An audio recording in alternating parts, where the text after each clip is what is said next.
தாய் தமிழ் உறவுகளுக்கு வணக்கம். நீலகிரி மாவட்டம் குன்னூர் வட்டத்திற்கு உட்பட்ட உபதலை ஊராட்சி, பழத்தோட்டம், எம்ஜிஆர் நகர், குறிஞ்சி நகர், நரிக்குழி பள்ளம் ஆகிய பகுதிகளில் ஒரு மாதத்துக்கும் மேலே கரடியினுடைய நடமாட்டம் இருந்திருக்கு. இந்த நிலையில் பொதுமக்கள் ஒரு மாத காலமாக தொடர்ந்து வனத்துறைகிட்ட வற்புறுத்திட்டு வராங்க.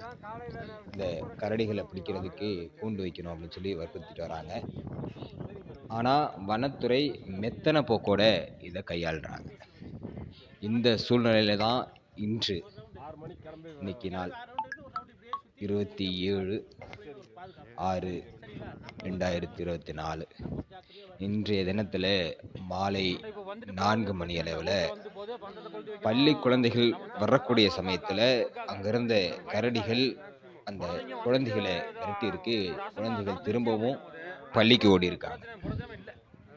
அதற்கு முன்னதாக காலையில் 7 மணிக்கு கரடிகள் அங்கே இருக்கிறத பார்த்து வனத்துறைக்கு பொதுமக்கள் தகவல் கொடுத்துருக்காங்க. ஆனால் வனத்துறை இதை கண்டுகொள்ளவே இல்லை.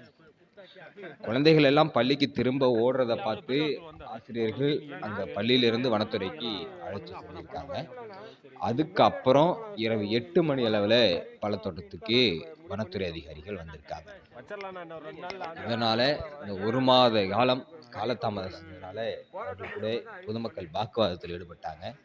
அந்த சமயத்தில் வனவிலங்குகளை பிடிக்கிறதுக்கு கூண்டு வைக்கணும் அப்படின்னு சொல்லி அவங்க கோரிக்கை வச்சாங்க. ஆனால் வனத்துறை 2 கூண்டுகள் மட்டும்தான் இருக்குது, அது வேற பக்கம் வச்சிருக்கிறதுனால இங்கே வைக்க முடியாது அப்படிங்கிற பதிலை கொடுத்துருக்காங்க. இதனால் பொதுமக்கள் மிகவும் கொந்தளிச்சு வனத்துறையோட வாக்குவாதத்தில் ஈடுபட்டாங்க. இந்த நிலையில் அந்த பகுதியை சேர்ந்த ஒருவர் நமக்கு கொடுத்த தகவலை நம்ம தொடர்ச்சியாக பார்ப்போம். நன்றி.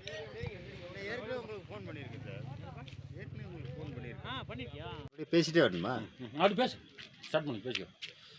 பழத்தோட்ட கிராமத்தில் காலையில் 7:40 மணி அளவில் கரெக்டாக பரணி பாலத்தில் கரடி வந்துச்சுங்க. கரடி வந்தது அதை தகவலை ஊருக்காரங்கிட்ட சொல்லி எல்லாத்துக்கிட்டையும் சொன்னால் சாயந்தரமாக ஒரு 7 மணி அளவில் ஃபாரஸ்ட்காரங்க வந்தாங்க.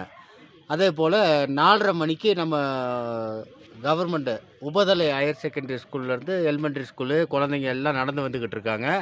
அந்த இடத்துல கரடி 2 கரடி கிராஸ் ஆகி மேலே போயிருக்கு. குழந்தைங்களாம் பயந்து அந்த சைடு பாதி பேரும் இந்த சைடு பாதி பேரும் ஓடி இருக்காங்க. அதில் கொஞ்சம் பக்கத்தில் இருக்க நண்பர்கள்லாம் கொஞ்சம் நெருப்பெல்லாம் போட்டு அவங்கள பாதுகாப்பாக அனுப்பிச்சி விட்டுட்டு அங்கேருந்து பார்த்துருக்காங்க. அதே கரடி அங்கேயே தான் 2 கரடி இருந்திருக்குங்க. 2 மணி நேரமாக போராட்டம். ஃபாரஸ்ட்காரங்க வந்தாங்க. இப்போ ஒரு 7 மணி 8 மணி அளவில் வந்திருக்காங்க.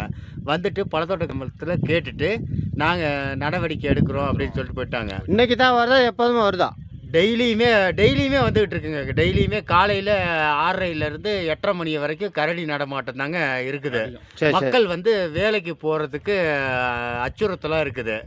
அதே போல் இலை எடுக்க போகிறவங்களும் கொஞ்சம் சிரமமாக இருக்காங்க. அதே போல் இந்த உபதலை ஸ்கூலில் நல்ல சின்ன குழந்தைங்கள்லாம் போயிட்டு வந்துட்டு இருக்காங்க. 1வது முதல் 5வது வகுப்பு படிக்கிற மாணவர்களும் 6வதுக்கு மேலே படிக்கிற மாணவர்களும் பஸ்ஸு கூட்டத்தினால நடந்து போகிற மாணவர்களும் இருக்கிறாங்க. அந்த மாணவர்களுக்கும் ஒரு சரியான பாதுகாப்பு இல்லை. நாங்கள் இதை இங்கே பழத்தோட்ட கிராமம் எத்தனை நாளாக வந்துட்டுருக்கு? பழத்தோட்டு கிராமத்தில் 1 மாதமாகவே வந்துட்டு இருக்குங்க. சரி, இந்த 1 மாதத்து கிராமமாக ஜாஸ்தியாக வந்துட்டு இருக்குங்க. எத்தனை நாள் ஃபாரஸ்ட்காரங்க வந்துட்டு இருக்காங்க? ஃபாரஸ்ட்காரங்க நாங்கள் ஃபோன் பண்ணோன்னா வருவாங்க. அதுக்கப்புறம் நாங்கள் பார்க்குறோங்க அப்படிம்பாங்க, வரமாட்டாங்க. கூண்டு வைக்கிறோன்னு சொன்னாங்க. அது கூண்டு வைக்கிற ஐடியா இல்லை. இதுவரை கூண்டு வைக்கலையா? இல்லை, வைக்கல. இது வரைக்குமே கூண்டு வைக்கலைங்க. இன்னைக்கு வந்தாங்கன்னா ஃபாரஸ்ட்காரங்க என்ன கூண்டு வைக்கிறேன்னு சொன்னாங்களோ வைக்கலன்னு சொன்னாங்களோ? என்னன்னா நாங்கள் விடிய இந்த ரவுண்ட்ஸில் தான் இருப்போங்க. நாங்கள் பார்த்துட்டு கூண்டு வைக்கிறதா இல்லையான்னு முடிவு பண்ணிட்டு இருக்கோன்னு போயிருக்கிறாங்க. அப்படியா? 2 கூண்டு இருக்குங்களாமா. அதில் 1 தான் வைப்பாங்களாமா. சரி, அதை 1 நம்ம பழத்தோட உபதலை ஸ்கூலுக்கும் பழத்தோட்டத்துக்கு தான் கொஞ்சம் அதிகபட்சமாகவே கரடி நடமாட்டம் ஜாஸ்தி. அப்போ நீங்கள் சொல்கிறத பார்த்தா உபதலை ஸ்கூல் பிள்ளைங்களுக்கு கொஞ்சம் இடையூறாக இருக்குன்னு சொல்கிறீங்க? ஆமாங்க. உபதலை ஸ்கூலில் அந்த கிரவுண்டில் இருக்குதுன்றீங்க? கிரவுண்டில் தான் இருக்குது. உபதள ஸ்கூலு பழத்தோட்ட குழந்தைங்க தான் உபதள ஸ்கூலில் அதிகபட்சமாக படிக்குது. சரி. அதனால எங்களுக்கு வந்து உபதள ஸ்கூலில் ஏதாவது அந்த உபதள ஸ்கூலுக்கு பக்கத்துலேயே ஆ ஆ ஒரு கூண்டு வச்சு அந்த குழந்தைங்களுக்கு பாதுகாப்பாக அந்த கரடியை பிடிக்கணும்னு நான் கேட்டுக்கொள்கிறோங்க. சரிங்க. நன்றிங்க.